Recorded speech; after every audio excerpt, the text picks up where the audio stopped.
TGON and AspMedia brings you Asphere's Cafe. The cafe is now open.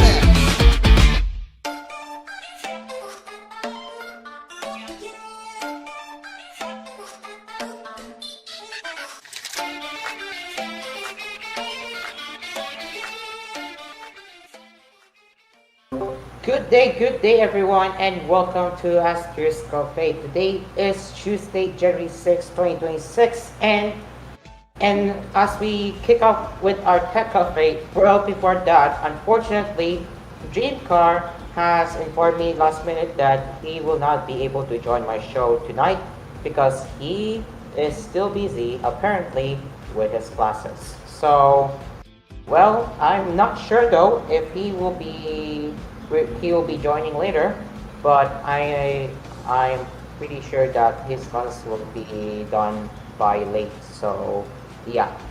All right. Without any further ado, as always, welcome aboard to our cafe. So how are you all doing so far? And yes, this week is this week is the CES week, and yeah, we got a lot to cover right here on our cafe, especially that CES 2026 is right around the corner as well.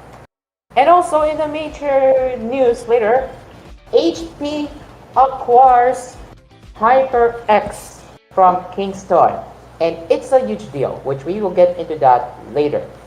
But in the meantime, let's begin our tech news right here with our tech coffee for today. So let's head over to my fire server and see what we are going to cover. So again, we will be covering a bunch of CES 2026 headlines, courtesy of The Verge and some tech outlets.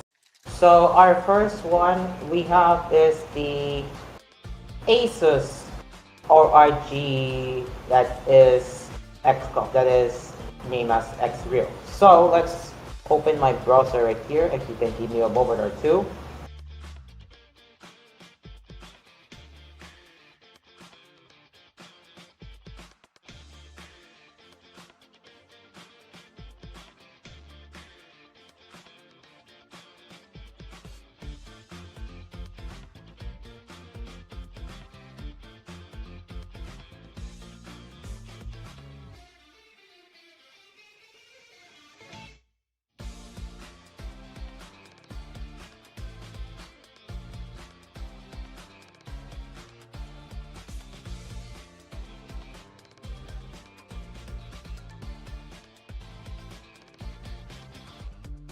Alright, I got one of the headline.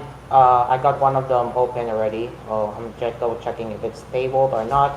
But so far, I'm not seeing any pop-ups that they're asking me to subscribe. So we can proceed right now. So let's get my screen share ready and let's start discussing. So our first major tech cafe news covering CES 2026 is of course coming from the one and only Asus ORG, and that is unveiling it by the name Xreal. So here is what you are about to witness right here. So here this is coming from The Verge, as you are seeing right here. Alright, so Xreal is having a big CES. It announced its new 1S AR glasses and the Switch 2 ready Neo dock that's also a battery, both of which are already available to buy. Well, it's not done yet with the announcements yet, as it delivered a peek at an upcoming partnership with Asus that will yield a new set of ORG AR glasses made specifically for gamers. In the one and only image that was shared with The Verge, the ORG Xreal R1 gaming glasses look like cyberpunk aviators. There's an LED strip on the Steam to indicate something, perhaps battery life or something previously unquantifiable like leadness. Either way, these themes seem quite a bit thicker than those on the 1S, and whatever tech the companies are cramping inside may be necessary to allow for their Mark III feature, which is a 240Hz refresh rate. These are apparently the first to double the normal 120Hz refresh rate that's common in AR glasses today. So if you can see how it looks like, this is one of the unique AR glasses coming from Asus and Xreal. And I'm not gonna lie, the the LED right there looks really well positioned. Now, these glasses have micro OLED panels running at 1080p resolution, and they will attach to gadgets with a USB-C cable. Included with the set of glasses is the ORG control dock that features two HDMI 2.0 ports and one DisplayPort 1.04 port, making it useful for both PC and console gamers. While Xreal's Neo only has USB-C, while Vitor's competing Pro Mobile dock has HDMI and USB-C, but not DisplayPort. This Asus dock will let you toggle between video sources with a single button. Xreal boasts a 57-degree field of view for this model, which is on the high end of what you can get in most AR glasses right now, which matches what the company's $649 one will offer. It claims that they can cover 95% of the viewable space with a massive 171-inch screen placed at the visual equivalent of 4 meters in front of you. Like other recent Xreal models, the ORG Xreal R1 have 3 degrees of freedom, allowing you to anchor the screen in place vertically or let it follow your head's movements. The ORG Xreal R1 will launch in the first half of this year. The company hasn't shared a price as of this time. So, if you're a gamer, will you be looking forward with these glasses? I would love to know about this. I'm being honest here. I would love to know. So, what are your thoughts on that? Let us know in the comments section down below and tell us what you think about this.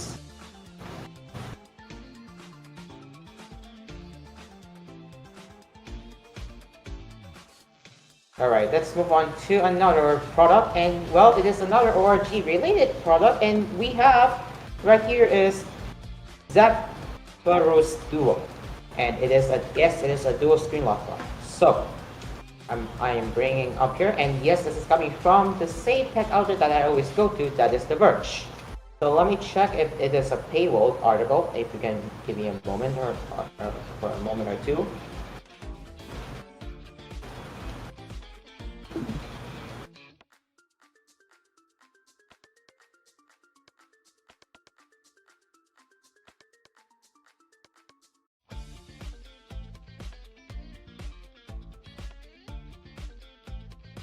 I'm checking right here. Nope.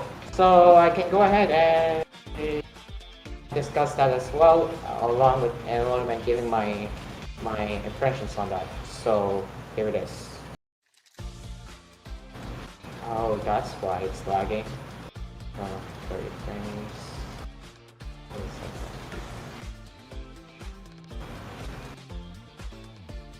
All right. Let's continue. And yes, this is how the laptop looks like, and OMG, that looks really cool. Now, let's see what this laptop is all about. So the Asus ROG Zephyrus Duo spec, but for CES 2026, both its screens are going full edge-to-edge, like a ZenBook Duo built for gaming. The original Zephyrus Duo was a quirky keyboard in the front club member with a 15.6-inch main display and a 14.1-inch wide skinny touchscreen crammed between the hinge and side-by-side keyboard and trackpad.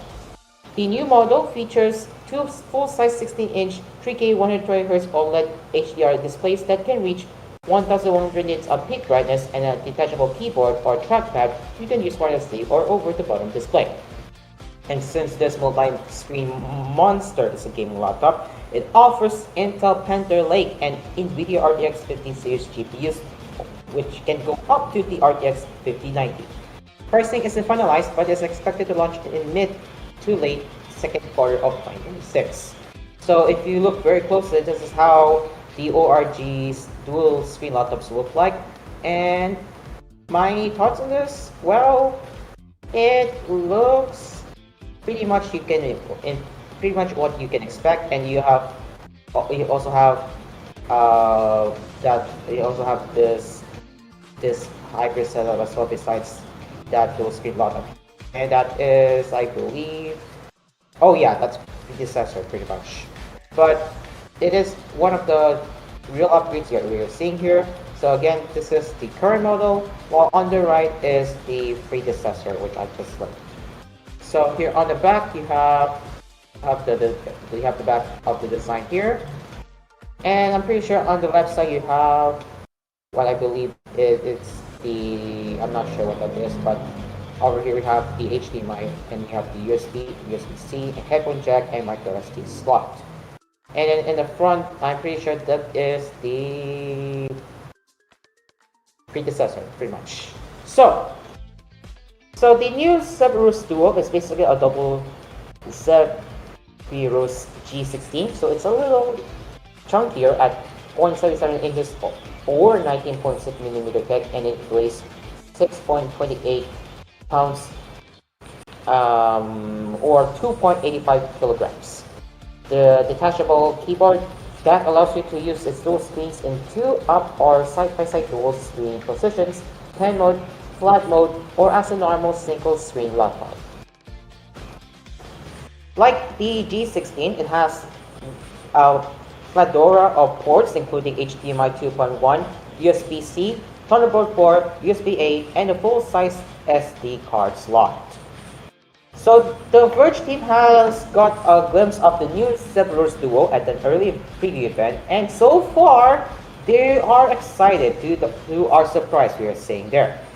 So why are they excited? They have been a long time fans of the ORG Zephyrus laptops, and they called it as versatile and travel-friendly laptops that will work great for both work and gaming. So that's why they're really excited. So you can tell this is a good sign that the company is taking it very seriously with its dual screen laptops, and I have to give this give this a respect to Asus for what they're doing right now. So well done, Asus. At least it is not with the AI bullshit, what I'm hearing right here.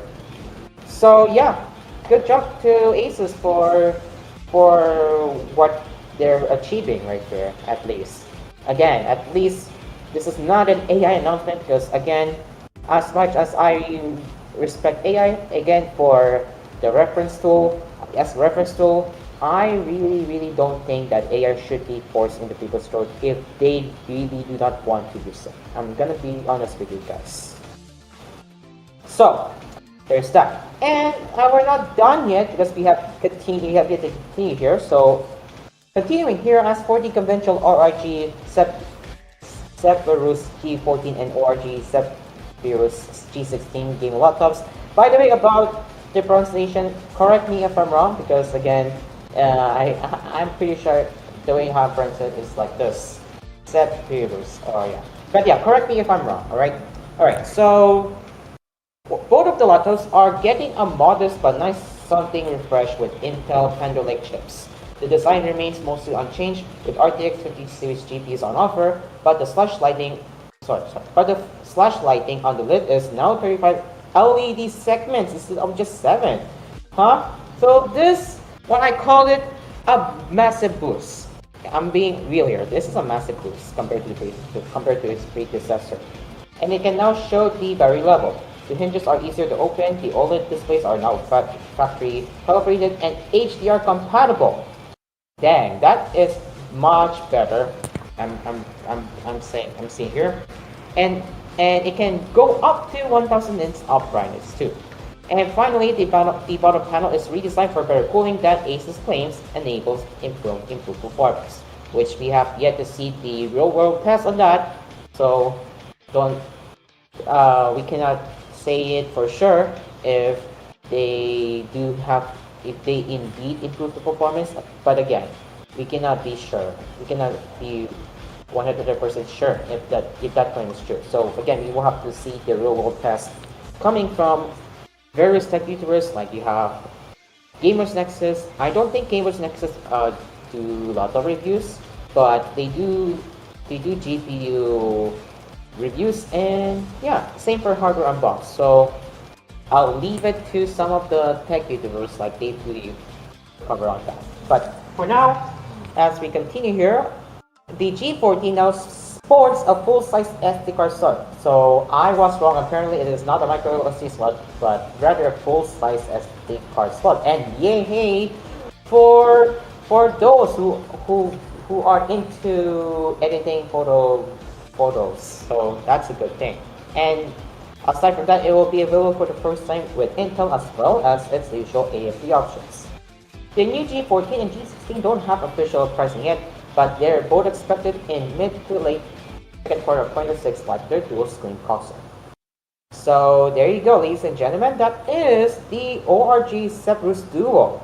And along with the G14 and G16 that we just covered right here on this article. So what are your favorite what's your favorite thing so far with that we learned with this with these laptops from Asus? So far, I would say that the Duo is one of my favorite, and while it may be risky, but I do think this enables people to do more productivity, and I am looking forward for that. And aside from the Duo, we have the G14 right here, and then here's the bottom one. So yeah, G14, G16, I have to say these look pretty good, and it should hopefully hold up to its standards, I would say. So what do y'all think about these laptops? Starting off with the ORG Zephyrus Duo and along with this G14 and G16. What are your thoughts on this? Let us know in the comment section down below. And now let's do one more before we head over to commercial break. And of course, before I forget, we need to talk about HP acquiring HyperX from Kingston. And I know this may sound like a huge deal, but I do think it's a huge deal because HyperX is one of the biggest sub-brand from Kingston, and now that HP is very, very interested. So I might be wrong here, but well, here we are now. HP is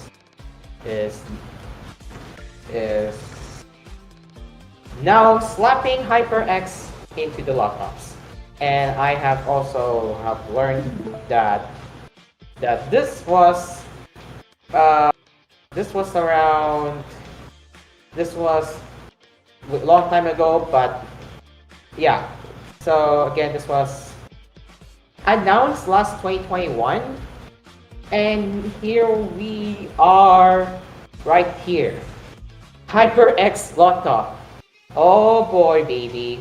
What world are we living in? And well, it is paywall apparently. Let me just double check if it's paywall. Maybe my browser is glitching, but so far I don't see any problems anymore. All right, I think we're good. So here it is, and of course we need to talk about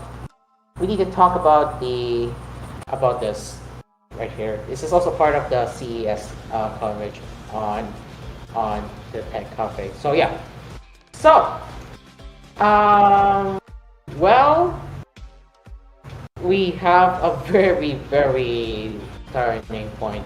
We have a very, very interesting, and it is also a turning point too. So HP's Omen line of gaming laptops, monitors, and desktops are dropping the HP name entirely, and instead will henceforth be branded as HyperX.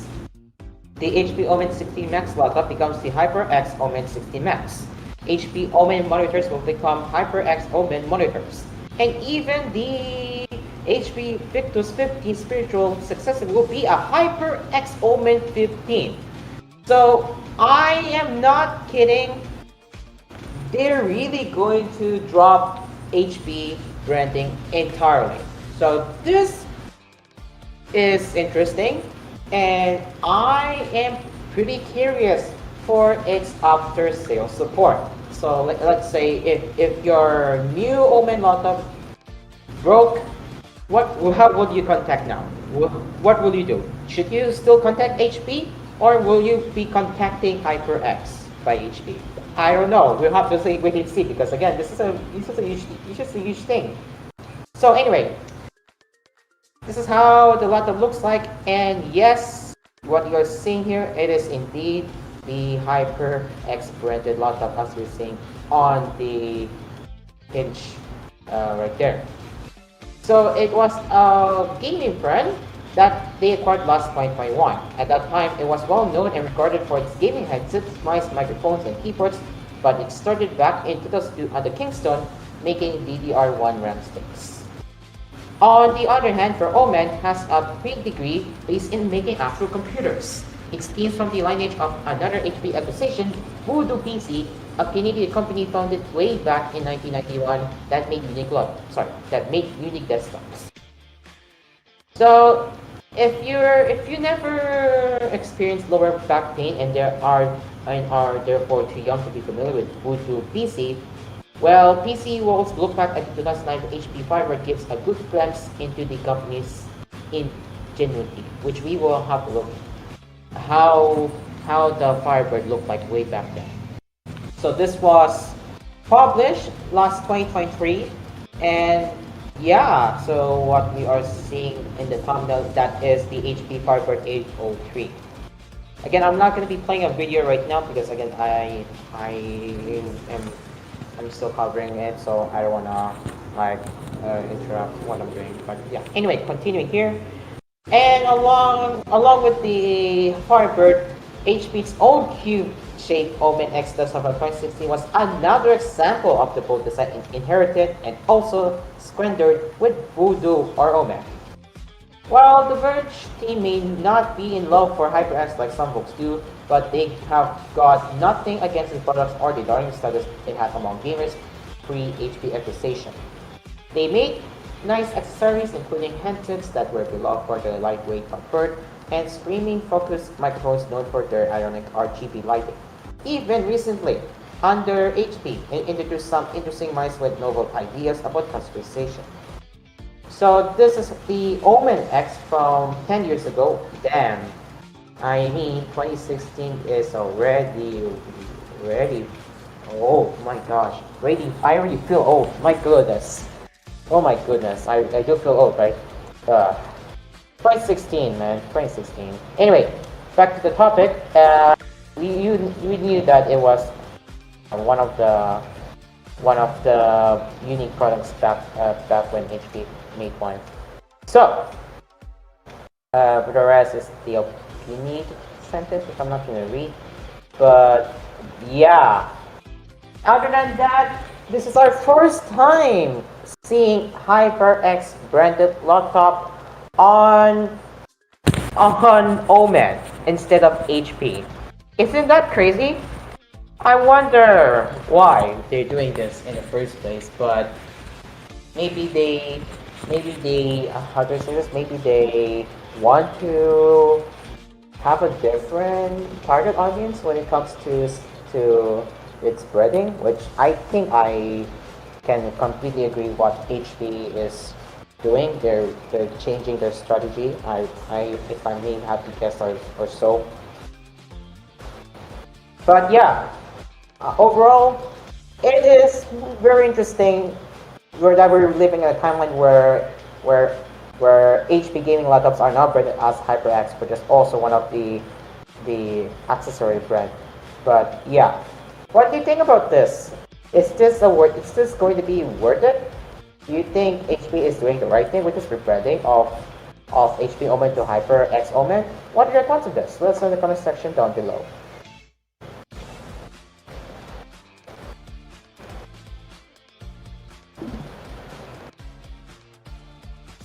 Alright, it is now 6:55 p.m. as we will be taking a commercial break, and don't worry, we have more CES headlines to cover because my god, as I said in the beginning of the show, it is the CES week and we got plenty of tech products to discuss right here on the cafe. So don't go anywhere because once again, we have a lot to cover right here on our Tech Cafe on Asphere's Cafe.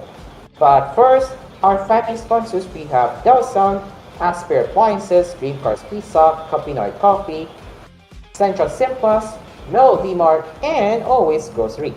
We will be right back after the break. Stay along with us right here on Cool FM and As Radio.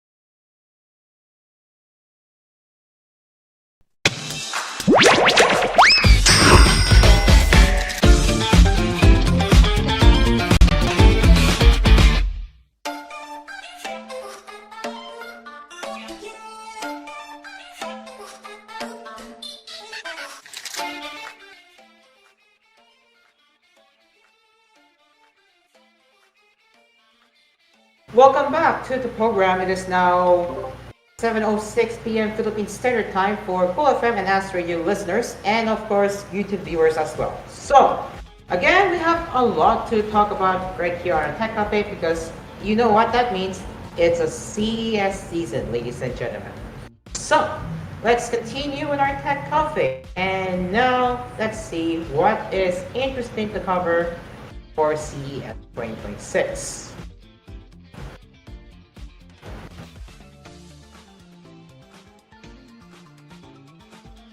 So, let's see what you have here. Alright, well, we're going to be focusing on health products this time, and well, it's testosterone. I don't know what that means, but I'm going to look it up. What is that? What it means? Okay, so let's see what it means. Okay, so testosterone is the primary male hormone. Okay, got it. All right. So basically, it's a saliva test. All right. So this is the first time we're covering the health related headline, but it's more on tech. But again, this is one of the interesting CES product that I am about to cover. So yeah, let's start. So here it is.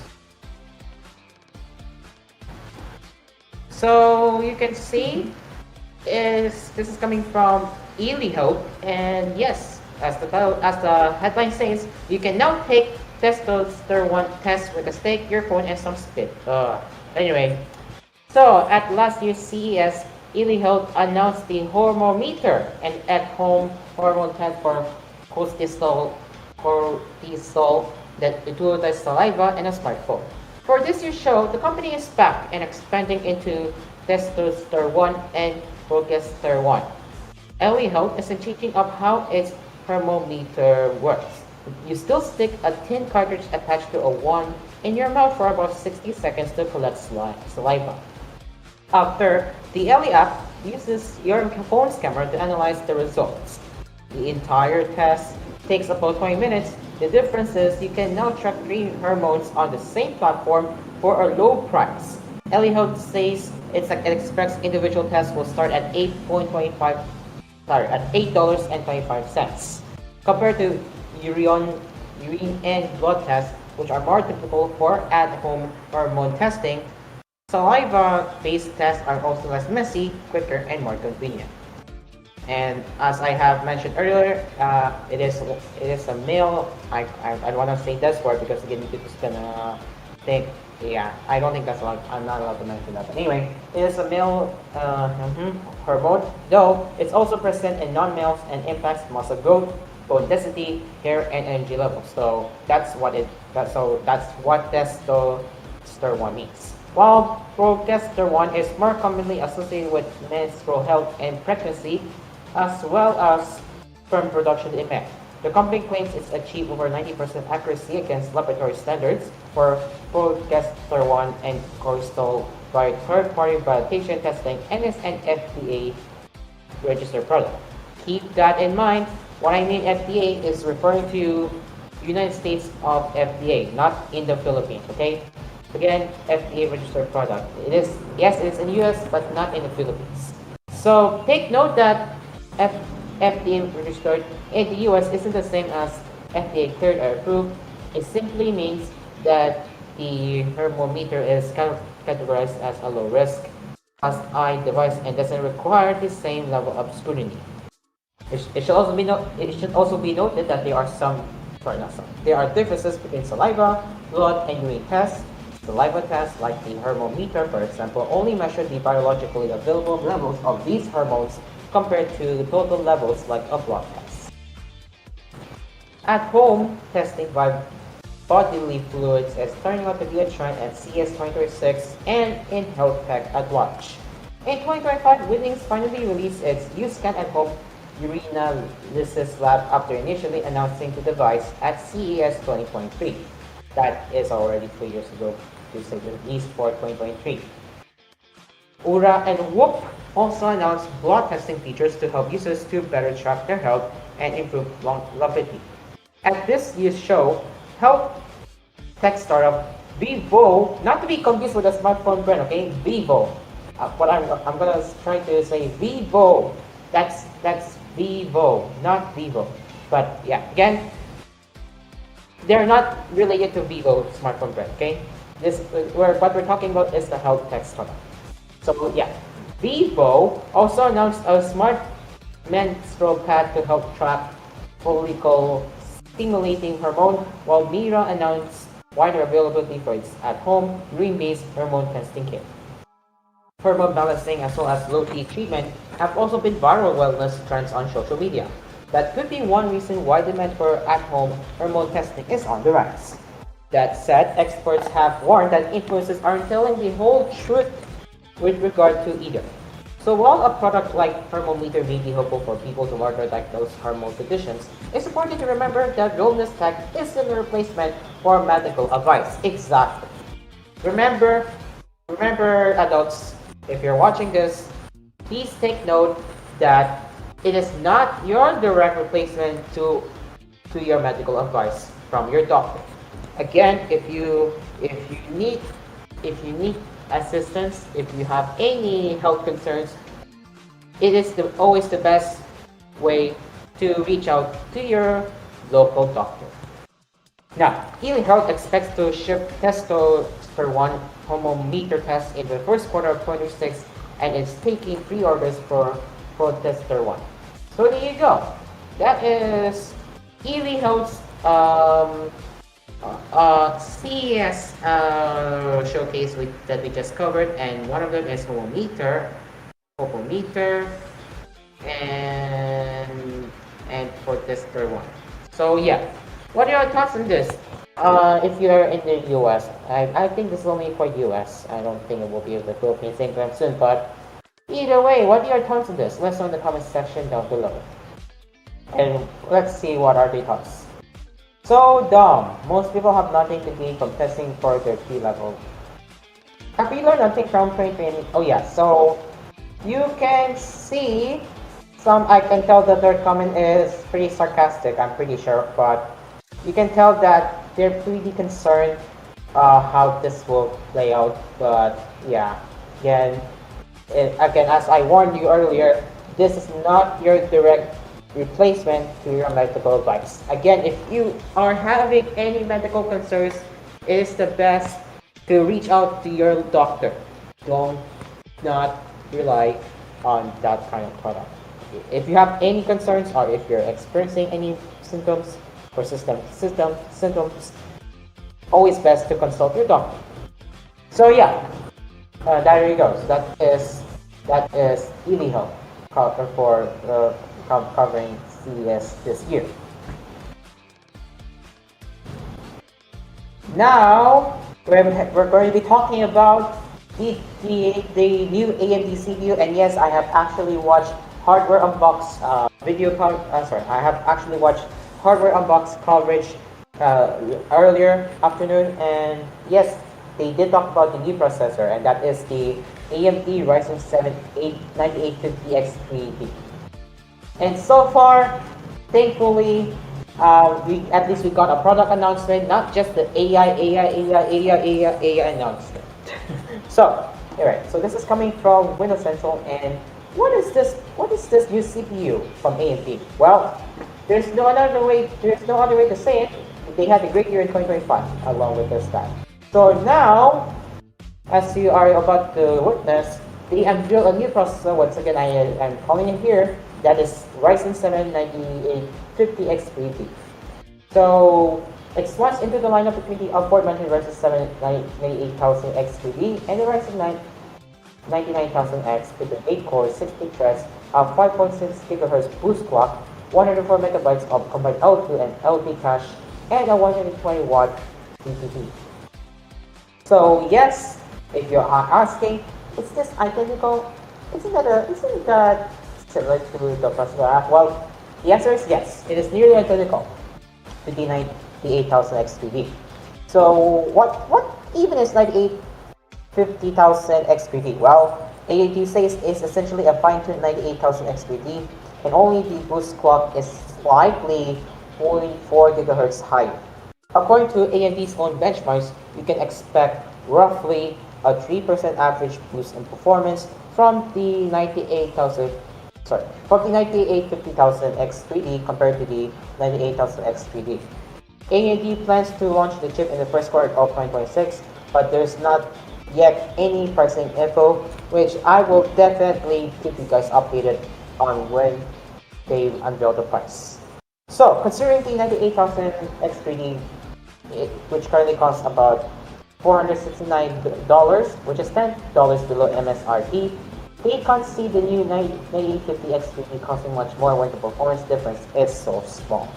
Yeah, this is more like a minor revision to the 98,000 X3D. I mean, who would be excited for this? If I'm gonna be real with you guys. So, again, what you're seeing here with the 9850 X3D, we got 8 cores and 60 threads for the Zen 5 CPU, and then you have up to 5.6 GHz CPU boost clock, and once again you have 104 megabytes of L2 and LP cache, 120 watts DDP, and you have socket AN5 with a drop-in upgrade, and finally it is DDR5 AMD Expo ready. And now if you go into the next infographic, you can see the performance boost, which they tested with the various games. They tested with Call of Duty Black Ops 7, Assassin's Creed Shadows, Battlefield 6, Monster Hunter Wild, Marvel Rivals, Star Wars Outlaws, Indiana Jones and the Great Circle, Cyberpunk 2077, F1 25, Warhammer 40,000, Space Marine 2, Hogwarts Legacy, Counter-Strike 2, and Baldur's Gate 3. So this, what I call this, yeah, comparing it with the Intel Core Ultra Night 285K. And you have the next one here, we got a comparison with the previous gen 98,000 X3D and 9850,000 X3D. So can you see the difference? You can tell, right? So far for the Baldur's Gate 3, it is a 7% boost, while Counter-Strike 2 is around 8% boost, 6% boost for Hogwarts Legacy, 3% boost for Warhammer 40,000 Space Marine 2, Space Marine 2, 3% boost for Hitman 3, Starfield with 3% boost, F125 with 1% boost,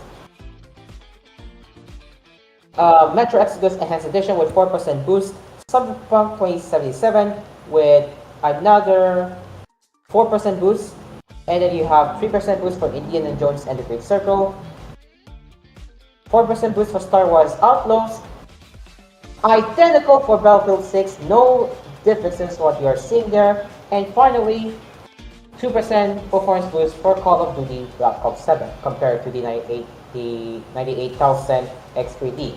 Again, all games except Battlefield 6 have indeed gotten a performance boost. And why is Battlefield 6 performance identical? Well, if you look at the chart very closely, it is sitting at both 112% and 112%. So no major difference between the two processors.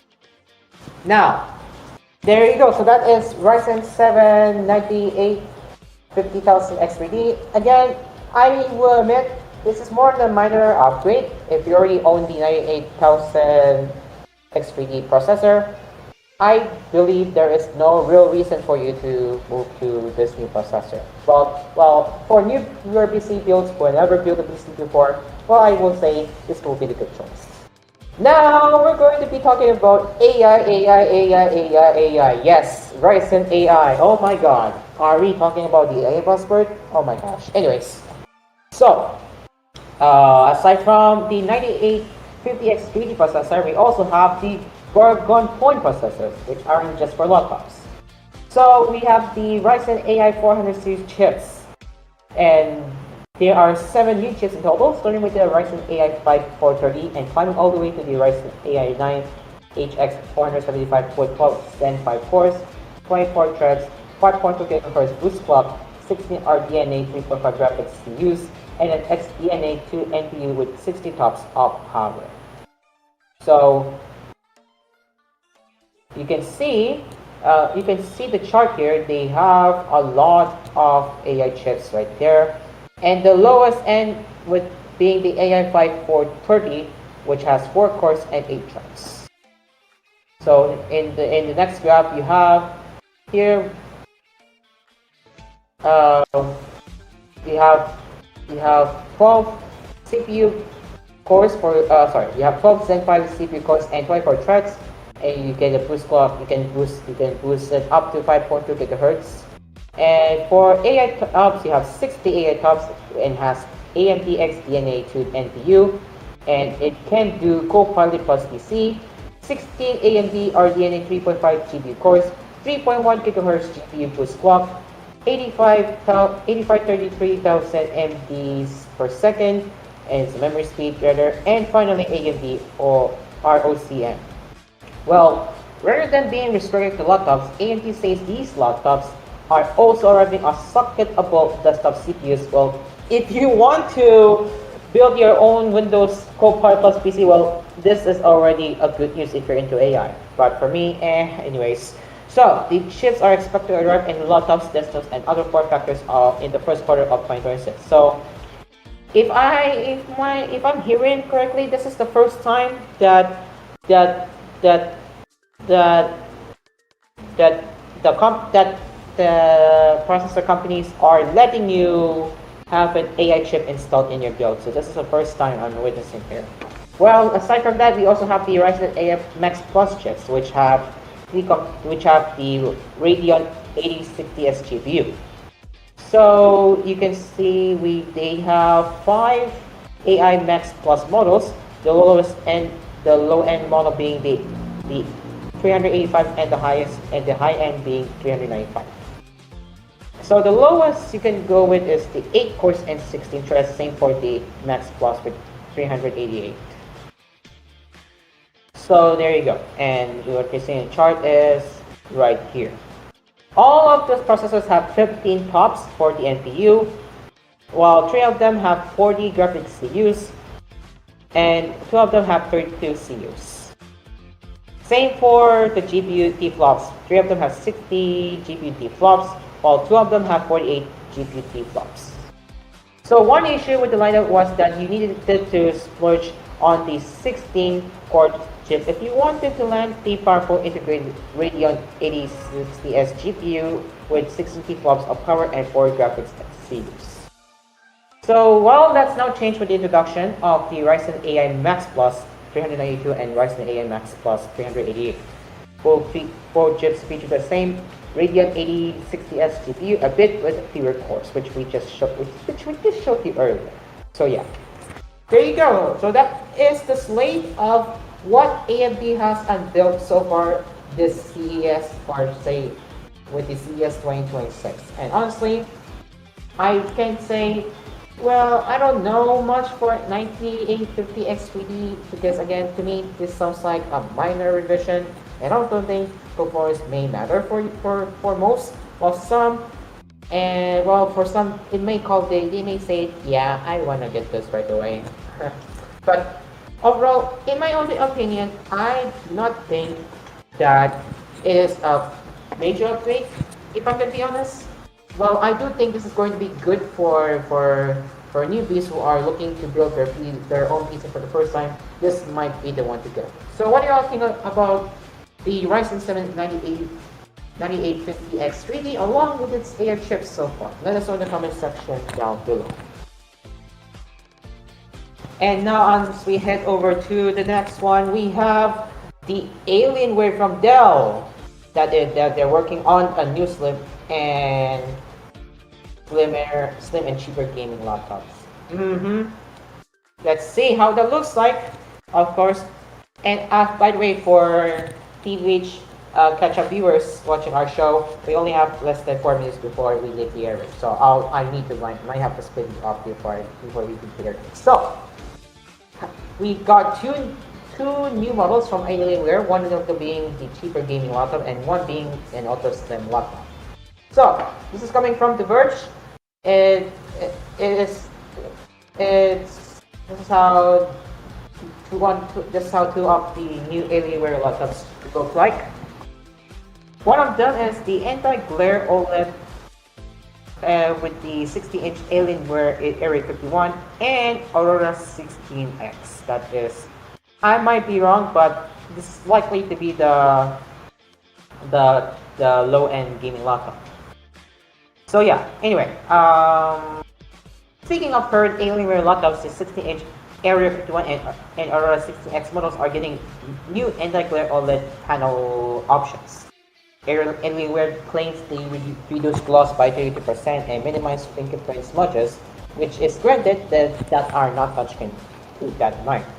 The new displays feature HDR True Black 500, peak brightness of 600 nits when displaying the HDR content, and have built-in pixel protection to reduce chances of burn-in. So there you go. So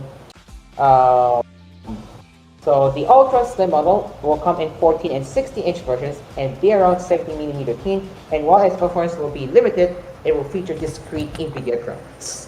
Alienware is sharing even fewer details about its upcoming entry-level model, aside from its head of product Matt McGowan saying in the media briefing that it's targeting a price hundreds cheaper than current offerings. That should put it in sub $1,000 territory. Well, this remains to be a mystery. I am looking forward for more info and how are they going to plan this out with their cheaper gaming laptop coming from Dell's Alienware. So, what do y'all think about this? For now, we got the first look of the Area 51 and Aurora 16X laptops. So yeah, what do you think about this? Let us know in the comments section down below.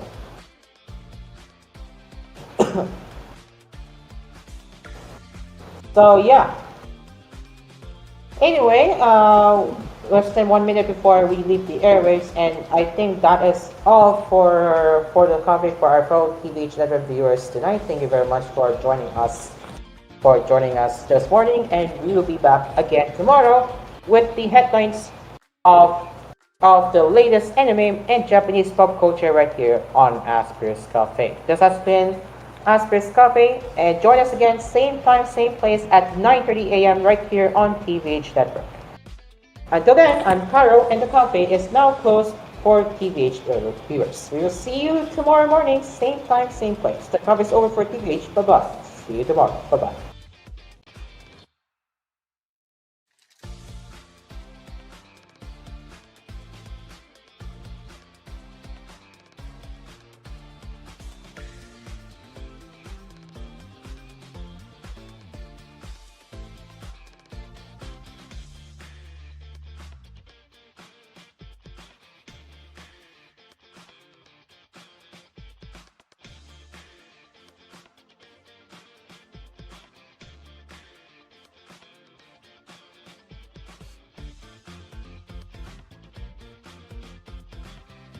And we are back. It is now exactly 7:30 p.m. and now that we have left TVH and our viewers, We are still live. That's right. We are still around until 8:30 p.m.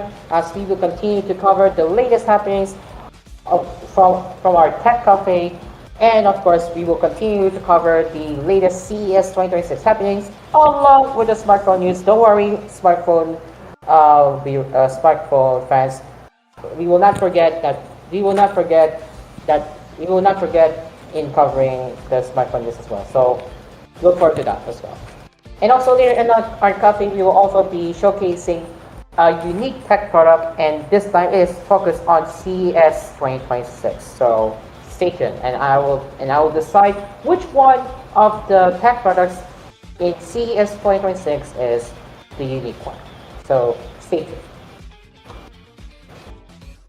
So now let's continue with our tech cafe, and let's see what else we have here. And well, we got Snapdragon X2 Plus for cheaper laptops. So let's get that up here as well. And yes, this is coming from GSM Arena. Let's see what I'm saying right here. We just expand the window.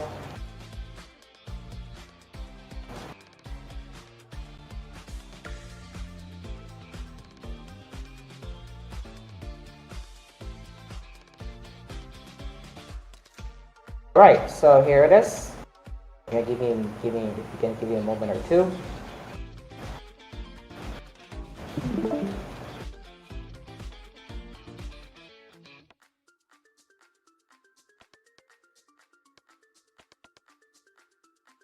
Alright, so starting off right here, we have the Snapdragon X2 Plus.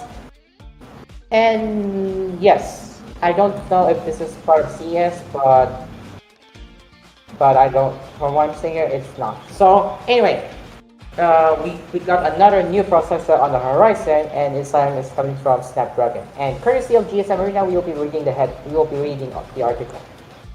So this is the Snapdragon X2 Plus. It uses the third generation Orion CPU, and it has an 8 TOPS NPU. It's made on the 3 nanometer process. It comes in two versions, 10 core and 6 core.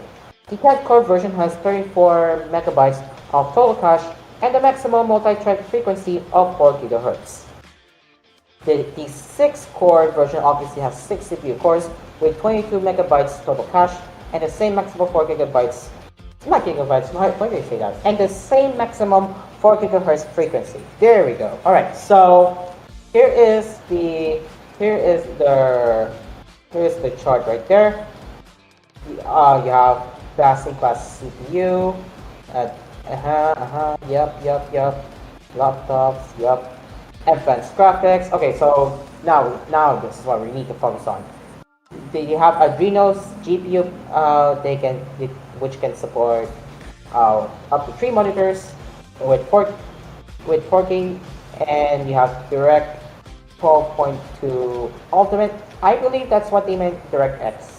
And it is up to 29% faster than previous gen. Industry-leading performance, up to 35% faster CPU than previous gen, up to 43% less power than previous gen, and no drop in performance on battery. And for the businesses out there, this is for you. So you have the Snapdragon Guardian technology, lock and wipe, locate and track, and troubleshoot and manage. And this CPU can support various form factors, which is good to say the least. And you have the lightning fast connectivity, which supports Wi-Fi 7, 5G, and Bluetooth 5.4. And as for the RAM itself, or the memory configurations, is LPDDR5X, up to 128 gigabytes total memory, and up to 152 gigabytes per second memory bandwidth. So there you go. So yeah, what are your thoughts on this, ladies and gentlemen? Because while they did not reveal the pricing, again, it may vary based on the company, based on its varying laptops. But yeah, what are your thoughts on this? Let us know in the comments section down below regarding a Snapdragon X2 Plus.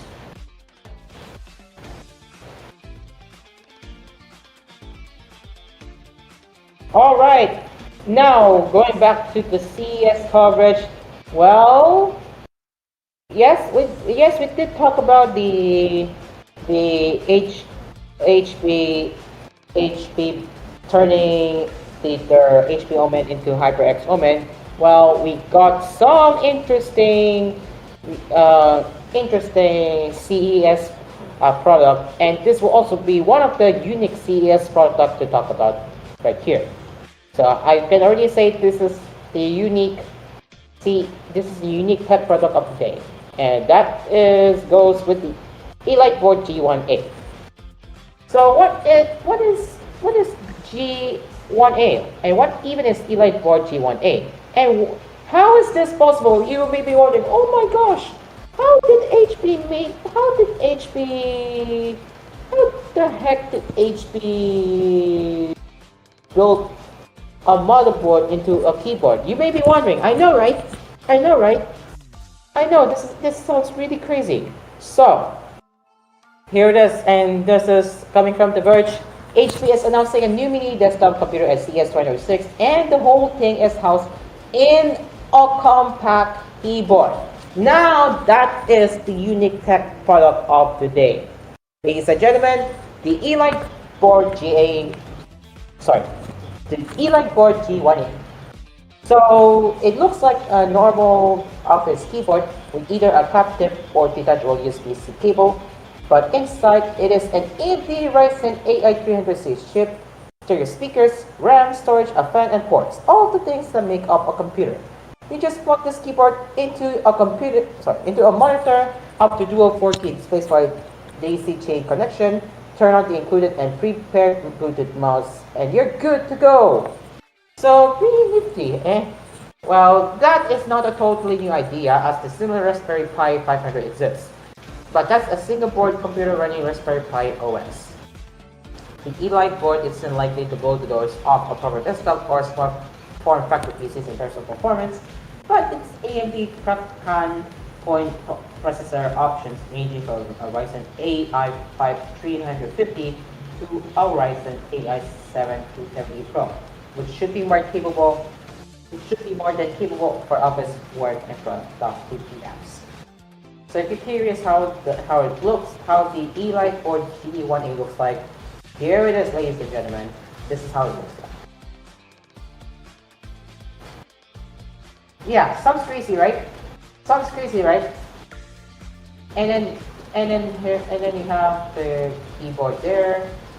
In the front, you have, of course, they have a co-pilot button. I mean, who asked for it, right? But other than that, it is very unique. Very unique. I'm gonna be really you guys. And yes, you can put your keyboard in a sleeve, and then you can connect it to your monitor. How cool is that? And here is the back of the keyboard. You got two USB-C ports, and on the front right here you have the ventilation port, and on the back of the keyboard you have the what I call this, well, the heating thing. But yeah, that's how the Elite Board D1A looks like. So, in addition to cable options, the set product can be configured with a fingerprint sensor and use a replaceable 35-watt battery for an estimated 3.5 hours of battery life. It can also be outfitted with up to 2 terabytes of storage and 64 gigabytes of DDR5 RAM across its dual sodium slots. All that in a keyboard with 2mm key travel and weighing as much as 1.69 pounds or 726 grams. The detachable keyboard version sounds more appealing to, yeah, I agree. But the Elite board with the attached keyboard has a spare USB port to use. So, what do y'all think about this? Again, aside from Raspberry Pi they did it before, now we have a mainstream tech company doing the new thing. So yeah, what do y'all think about this? This is pretty interesting. What do y'all think about this? Let us know in the comment section down below. And as for the pricing, no, they have not announced how much that thing's gonna cost. But yeah, I am actually looking forward to this new idea from HP. But regarding the current pricing situation, or regarding the current price situation, I can expect the pricing to be around one or say $12,000. Depends again because the RAM situation be taking over by AI companies. You know what that means. So I can expect it to be slightly expensive. I think so, not slight. What do you say? I can expect the price to be around $1,000 range. So there's that.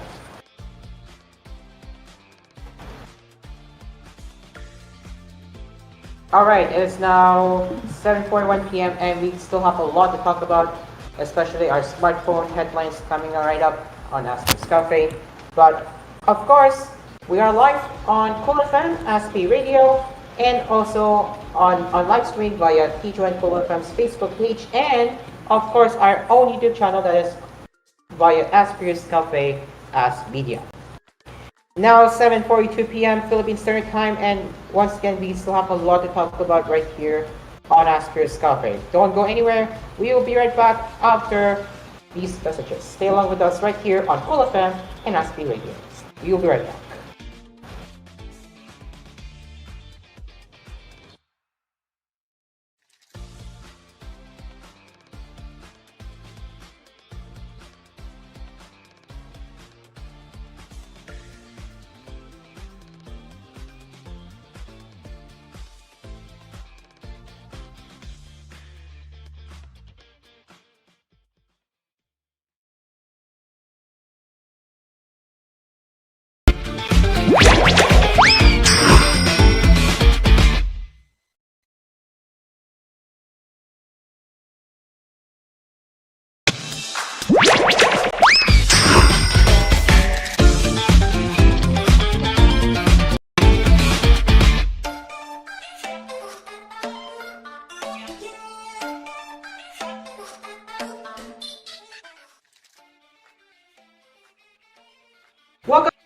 Welcome back to the program. It is now 7:53 p.m. Philippine Standard Time, and our cafe continues all the way until 8:30 p.m. right here on Cool FM and Ask Radio, and also live streaming on TGON Cool FM's Facebook page and our YouTube channel that is by the name Asphere Cafe Ask Video.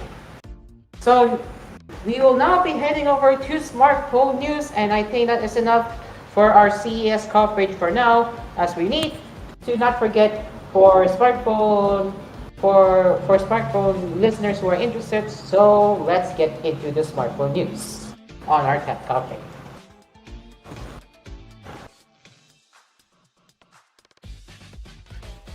So we got Red Magic 11 Air, and then we have Realme 16 Pro Plus,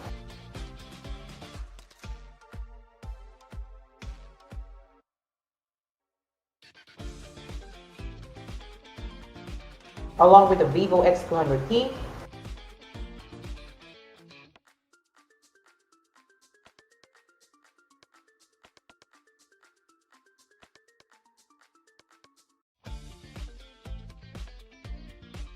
Vivo V50s,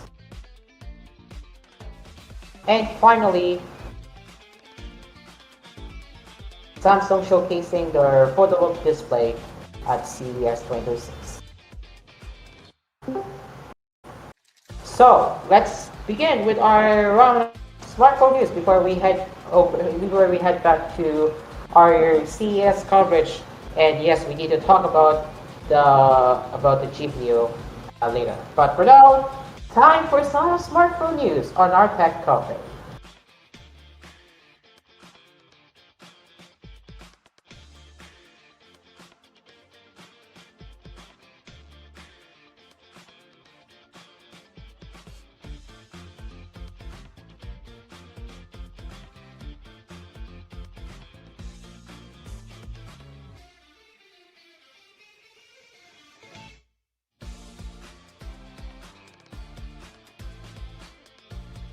And here we go.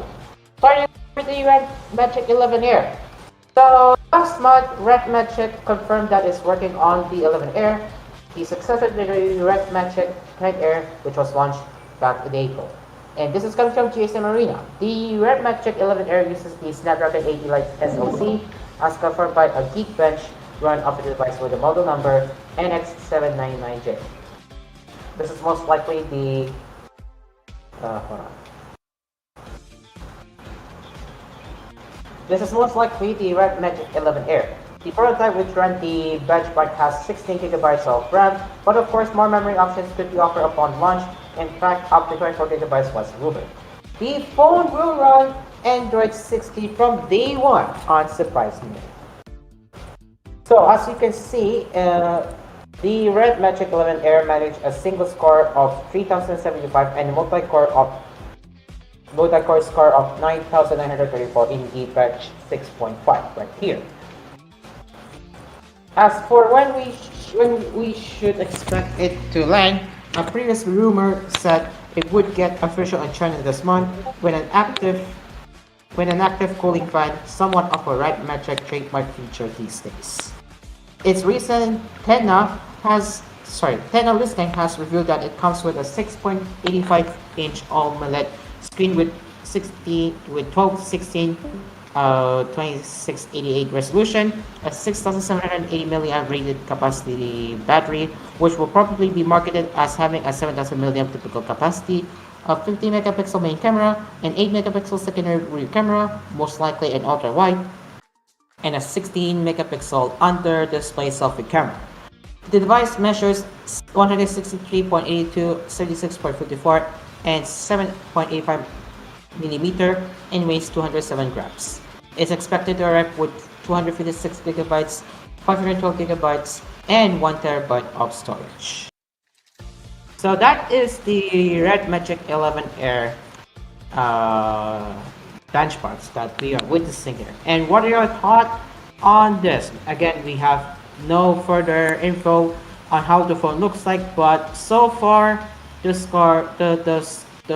single core and multi-core scores look to be interesting.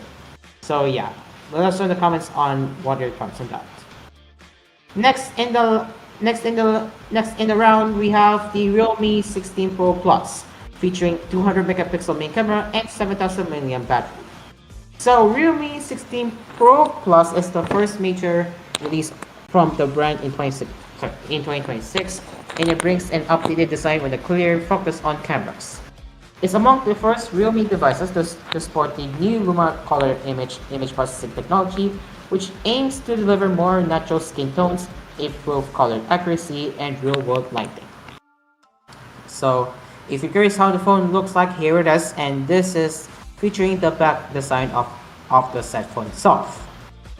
So on the front you have these, oh my god, dream car, oh my god, you have the squircle design, and then you have another camera there, and then of course the flash. So the Realme 16 Pro Plus features a 200 megapixel main camera with a Samsung HP5 1 and 1.56 inch type sensor and an f1.8 aperture. The main shooter supports full pixel auto zoom with 1 times and 2 times lossless zoom.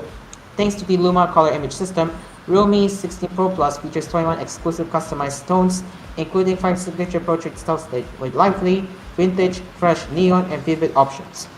The 16 Pro Plus also gets Hyper Raw, Instant Snap, and anti-distortion algorithms for sharper details, more stable dynamic shots, and reduced edge distortion. So this is the Luma color image if you are seeing it right now.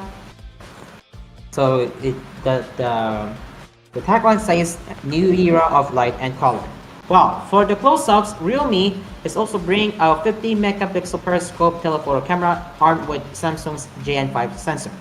It features 3.5 times optical zoom and up to 120 times super zoom. So this is from GS7 Arena, showcasing how the phone looks like. Again, I'm not sure if the music's in there. I will have to mute it to avoid copyright. But you can see this is the Realme 16 Pro Plus, what you're seeing right here. Ooh, interesting. So far, what they're saying is that the back of the back of the phone is soft, if I remember correctly. But yeah, this is how the Realme 16 Pro Plus phone looks like. So, continuing here, the third shooter on the back of the 16 Pro Plus is an 8 megapixel ultra wide lens. Realme 16 Pro Plus supports 4K HDR video shooting at with 1 times, 2 times, 3.5 times, and 7 times focal lengths, as well as dual focal 4K 60 frames at 1 times and 3.5 times. Now, this is interesting. So the 16 Pro series also brings Realme's new urban wild design philosophy and was designed by Japanese designer Naoto Fukasawa. The 16 Pro Plus gives a bio-based organic silicone back cover made from plant-based straw. So you have Master Gold, Master Gray, and of course, these are the two colors so far. So what surprised me is that, as they mentioned, it is designed. This phone was designed by the one and only Naoto Fukasawa. So, as for display and the chipset, the 16 Pro Plus is equipped with Qualcomm's Snapdragon 7 Gen 4 chipset paired with 8 or 12 gigabytes of RAM LPDDR5X and 128. I don't know if that's a mistypo there, but yeah, I would say this is 128. So 128 or 256 gigabytes of UFS 3.1 storage. It packs a 6.8-inch curved AMOLED with 1.5K resolution and a 144Hz refresh rate. There's a 50 megapixel selfie camera and an optical fingerprint scan. The device is also equipped with a 7000 mAh battery with 80-watt wire charging and features IP69 water and dust resistance. The software side is covered by Realme UI 7 based on Android 16. Realme is pledging 3 Android OS updates and 4 years of security patches. Now, take notes for every smartphone manufacturer. Samsung is already going ahead with at least 6 or 7 years of OS updates, while other smartphone companies are still left behind. So this is a sign that they still have time to improve on expanding the device lifespan, especially with the operating system. So yeah, Realme is still going with 3 and 4 years of updates. I wonder when will they take those from Samsung. So once again, for the colors of these phones, it comes in Master Gold and Master Gray and Camellia Pink, which is India exclusive.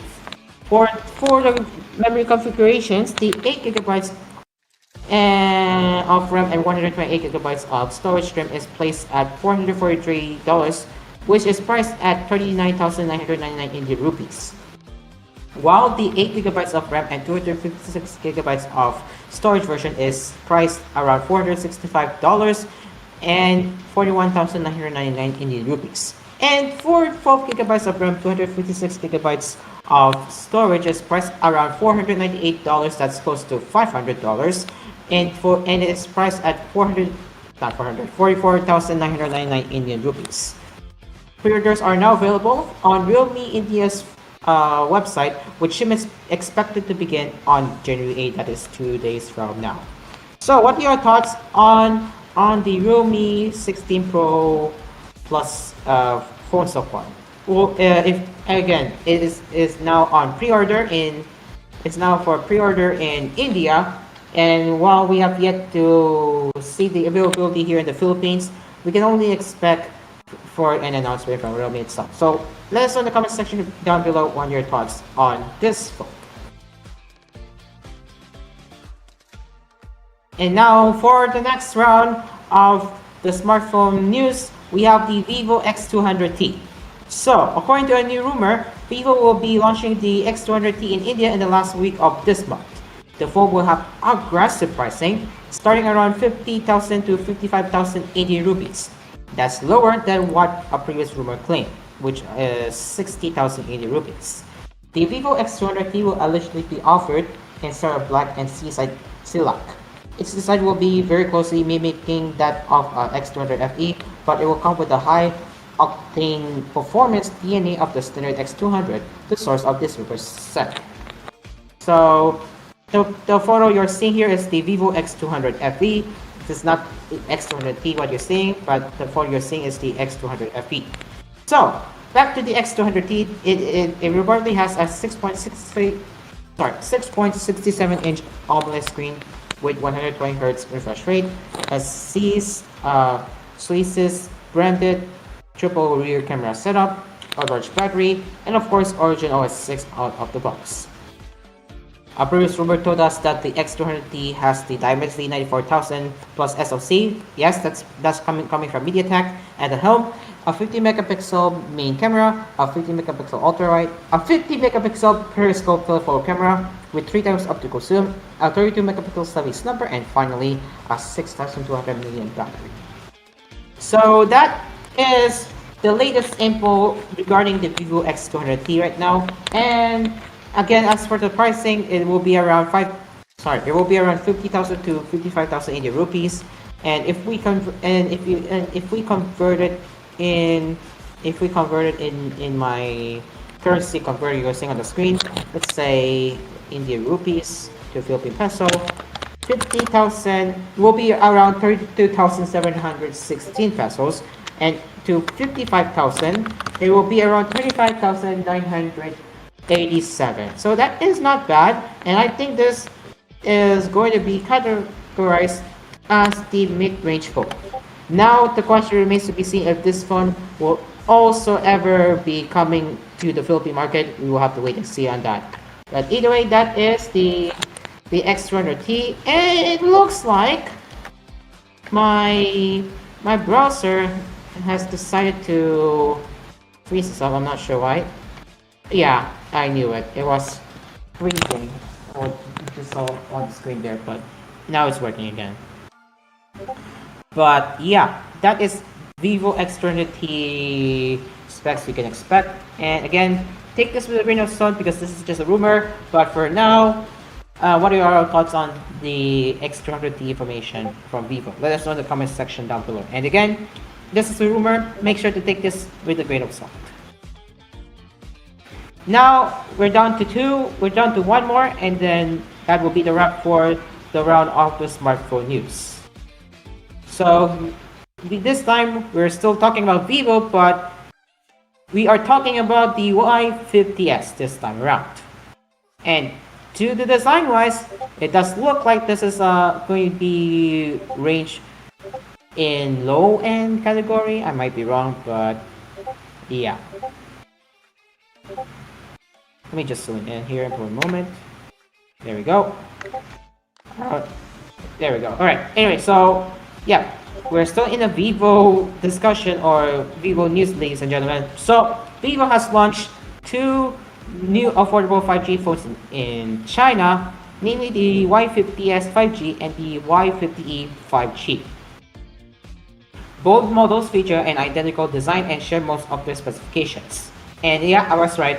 It is a low-end phone, but if it's not a low-end phone, I would say the latest affordable smartphone from Vivo. The phones are not available for purchase in the Chinese market. The Vivo Y50s 5G and Y50e 5G are powered by the MediaTek Dimensity 63000 SoC. At the front, the handsets sport a 6.74-inch flat LCD panel with a refresh rate of 90 Hz, HD plus resolution. Yup, if you see companies putting HD plus resolution instead of full HD resolution, then this is already a sign that it's a low-end smartphone and a 1000 nit peak brightness. So at the back, both phones come with a single 30 megapixel camera, which is paired with an infrared sensor and LED flash. There's also a breathing ring light housed within the camera module. For selfies and video calling, the handsets get a 5 megapixel camera placed inside a water drop notch. Both the Vivo Y50s and Y50e pack 6,000 mAh battery, so that should be good enough for a long battery life in a low-end smartphone like this. Well, there's a catch. However, the Y50s sports faster 44-watt charging. This is interesting. One specific model gets a faster charging, while the 50E will be limited to your typical 15-watt fast charging. That is the catch.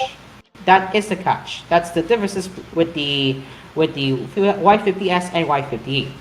Again, Y50S will support 44-watt charging, while the Y50E will be 50-watt charging.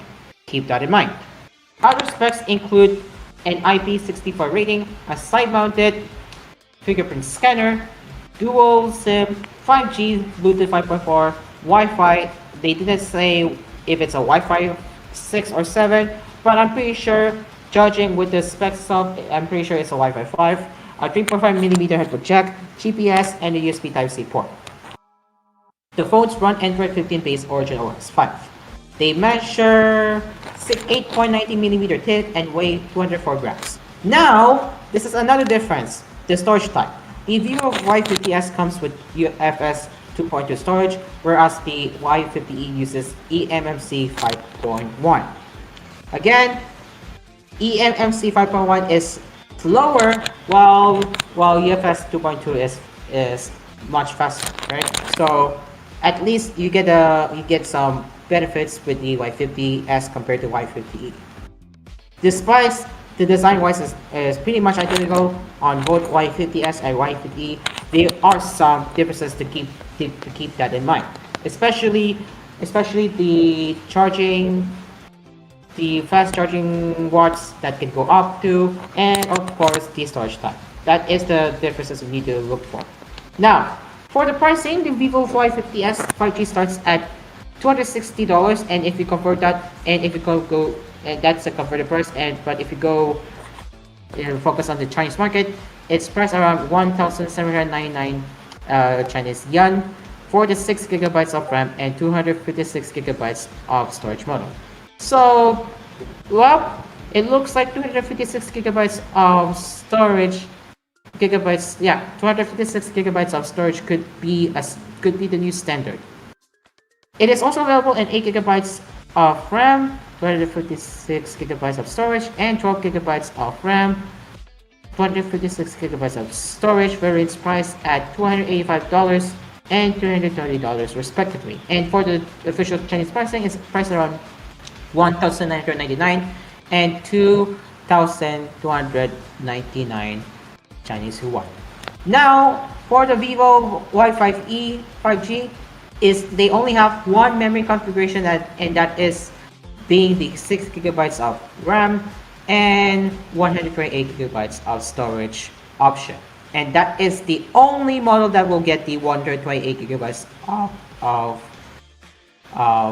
and that is the only model that will get the 128 gigabytes of storage configuration, being the Vivo Y50e.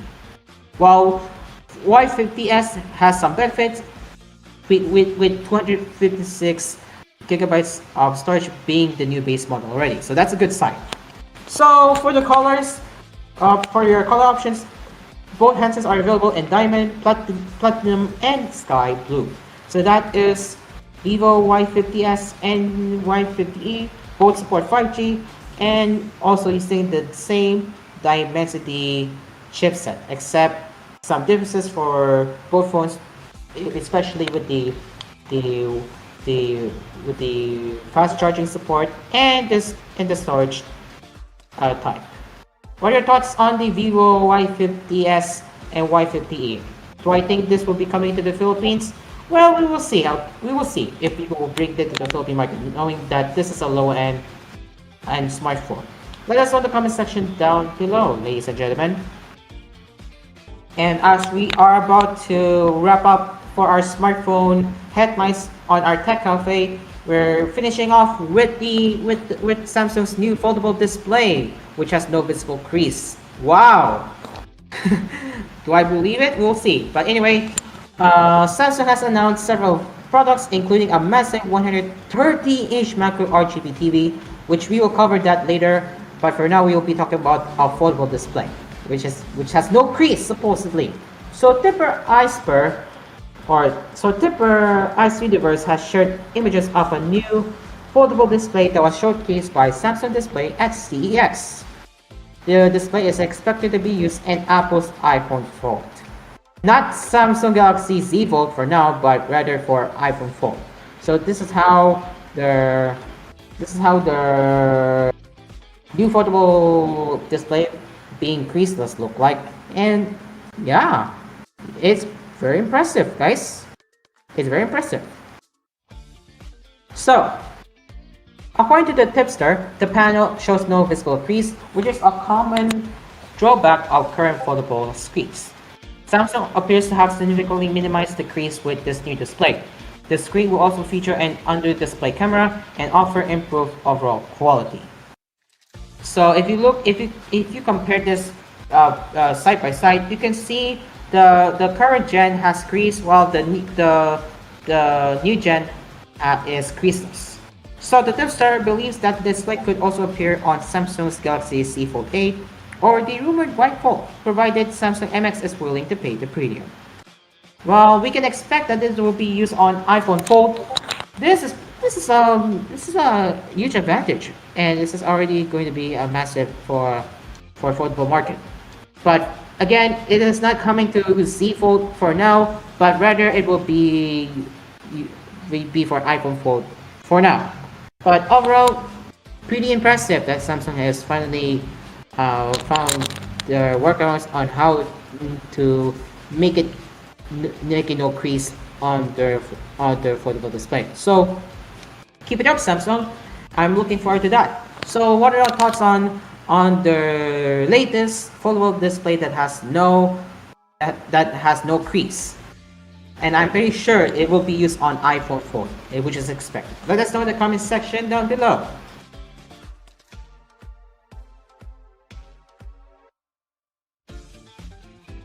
And no, we are not done just yet because we are, but yes, we are done with the smartphone news. That is all for that smartphone news. And now back to the regular CES coverage, as I'm about to cover. Well, fake frames. Oh my gosh, yup, they're still doing fake frames, ladies and gentlemen. So let me find that one headline that didn't now cover it right here. Where is that headline that says fake frames? There it is. More fake frames are headed to NVIDIA RTX 50 series. OMG. Anyways, this is coming from Windows Central, and let me just put my screenshot back up.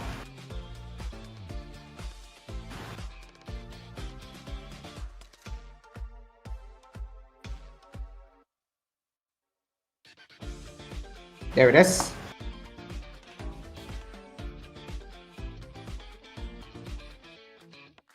I think it's still loading. Is it? Okay, it's already loaded. That's good. Anyway,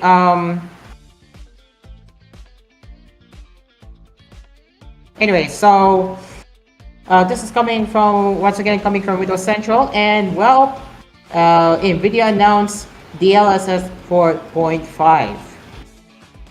So you might not be able to afford or even find an NVIDIA GPUs for sale in 2026 due to severe AI costs. Yup, we can all blame for air bubble for that. Hardware shortages and rumors of production downturns, but that isn't stopping Team Green from forging ahead with its next version of DLSS. DLSS 4.5, which was announced at CES 2026, introduces two major upgrades to NVIDIA's leading AI-powered upscaling suite for PC gamers. Available today for all NVIDIA RTX GPUs is a second-gen Transformer Super Resolution model with promises of far better image quality. The second-generation Transformer model is significantly heavier than the first-gen model, offering 5 times the compute power. Well, how would that affect performance? NVIDIA says that the use of FP8 acceleration on ADA and Blackwell GeForce cards balanced it to the point that there is only a minor performance difference compared to the first-gen model. So if we enlarge it right here, this is the infographic you're seeing there: enhanced training, second-gen Transformer, and DLSS 4.5 super resolution. So So basically, they enhanced their AI training and along with the second gen transformer, and then that becomes the result. And if we compare that next, I do see some differences indeed. What I'm seeing right here, I can truly see some differences compared to the DLSS 4. Alongside here, Indiana Jones and the Great Circle, it's kind of pixelated on the left, but it's better on the right. Super resolution, and I don't know really. I don't see any difference with this one.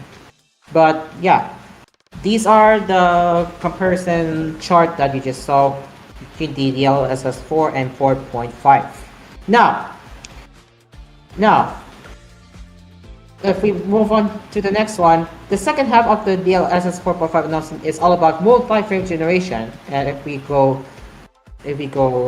zooming in there, you can see that there's 6 times multi-frame generation. How does work is that they have the second gen transformer super resolution, improved temporal stability, reduced ghosting, and better AA. And you have 6 times multi-frame generation, and that becomes 240 frames per second. And I can say another fake frame from NVIDIA.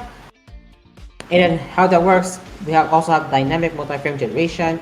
It maximizes FPS to monitor refresh rate. You have target current, and then you have you have a monitor there that's supposed to up to 240 hertz. That's what it will do. And you have the comparison chart there as well. For various games too. You have Alan Wake 2, Black Myth Wukong, Cyberpunk 2077, FBC Firebreak, and Naraka Blaze Point. So allegedly, darker green is the DLSS 4.5 6 times, while DLSS 4.5 dynamic for light green and native for being the gray. So they admit, or the Windows Central team admit that they were skeptical of these AI generated fake frames when they were first implemented at CS 2025. But once they actually got to test that out under RTX 5070 Ti, they were hooked. Whereas DLSS 4 allowed for up to 4 times MFG, DLSS 4.5 pushes it to 6 times. NVIDIA is targeting 240 Hz refresh rates with this new tech, and that's with path tracing enabled at 4K. There's also something called dynamic multi-frame generation that NVIDIA likes into a car's automatic transmission. You can set a target frame rate like the native refresh rate of your monitor, and dynamic MFG will only create extra frames when required. Very cool. MFG 6 times and dynamic MFG are not expected to arrive until spring 2026. Keep that in mind. However, DLSS 4.5 and its improved super resolution are available now via the NVIDIA app for more than 400 games. Now, we are not done just yet, as there is another one coming from NVIDIA, and that is NVIDIA G-Sync Pulsar. So if you're curious how does that work, you can see the differences on the top and the bottom. So at the top you have G-Sync Pulsar being not enabled, and if you turn it on, this is how it looks like. And if we go next, they have various monitors that support G-Sync Pulsar, and it will be available tomorrow. With starting with the price range at $600 US. So these monitors can automatically adjust brightness and contrast based on the ambient lighting around you, further helping with clarity and reducing eye strain. There you go, ladies and gentlemen. That is what we all need to know about NVIDIA with their CES announcement this year.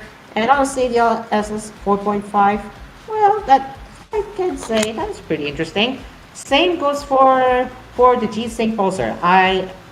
If you look at this image closely, and this is coming from Counter-Strike 2, you can already tell the difference between the two. So G-Sync Pulsar is pretty interesting feature from NVIDIA. So yeah, let us know in the comment section down below. And what is your favorite NVIDIA announcements from their CES 2026 coverage? All right, we're now less than 5 minutes away as we are down to uh, last 5 minutes. I think that is everything I got for it, and now we will be heading over to the rest of we'll be heading over to the rest of it there. And now let's see what is on Reddit. Yes, we don't have Dream Car here, but that's okay.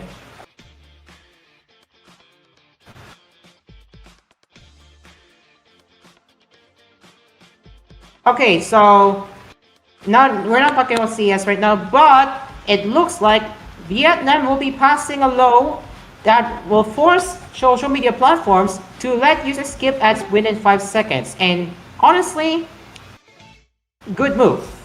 Good move. Good move. So if we put my screenshot back up right here. You can see from coming from Dexerto on X stating saying on their post that Vietnam will be passing a law or say you have yet to pass a law forcing social media platforms like YouTube to let users skip ads within 5 seconds, and that will also affect every social media platform, not just YouTube, not just Twitch, every social media platform. Keep that in mind. Is it a good news? Very much. And hooray! It sounds like, as you are seeing in the subreddit, people are praising Vietnamese. Hooray! Hooray! Hooray! So there you go. What do you think about this news? Before I move on to next one, what do you think? Do you think Vietnam proposing a law that will force social media platforms to let users skip ads after 5 seconds? Is it a good idea? What do y'all think about this? I want to hear your thoughts on that.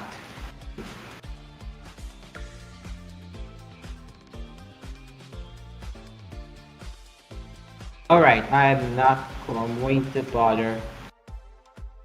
That will be for the gaming cafe this Thursday. We'll save that for Thursday. Okay. Well, I don't know. This is not new to me. They have already done it before regarding the Microsoft 365 Copilot. This is not new. They have done this before. All users are now AI users, and this will lead to higher prices. Well. The rest is sarcastic, but you get the idea. Copilot, new generation of Microsoft. As pointed out by 55 or 9062, it's called exactly. That's not new to me. Alright, this is not new. I'm not surprised.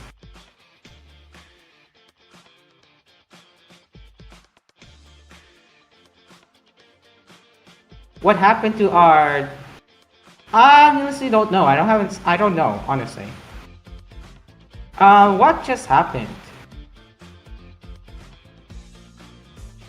Oh! Okay. No way! Aaron, no way! We will talk about this on Thursday as part of the gaming cafe, but wild! This is wild. This is gonna be a huge deal for Linux, ladies and gentlemen.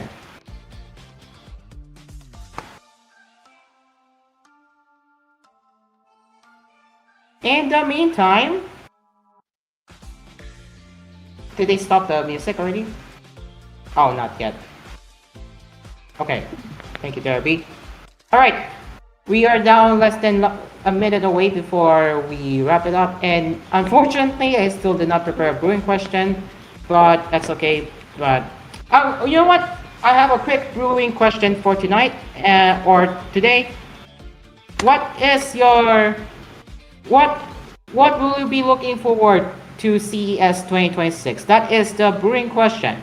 Tell us your answers in the comments section down below by the time of this replay. It is exactly 8:30 p.m. and that concludes the program of my show. Thank you very much for joining us. We will be back again tomorrow with anime and pop culture headlines. And of course, we will continue to bring you the latest CES on Thursday. So we're not done. We still have we still have plenty to talk about regarding CES 2026 stuff. That will be on Thursday, not Wednesday, but Thursday. Stay tuned. Until then, this has been Asphere's Cafe, and coming up next on Cool FM, DCEX, and As Radio is La Noche del Martes, premiering with its brand new season, right here. Also SF Radio. Also SF Radio. Thank you, Priapo. Alright, this has been Asphere's Cafe. I am Cairo, and the cafe is now closed. We will see you tomorrow. La Noche del Martes is next. The cover is over. Goodbye for now.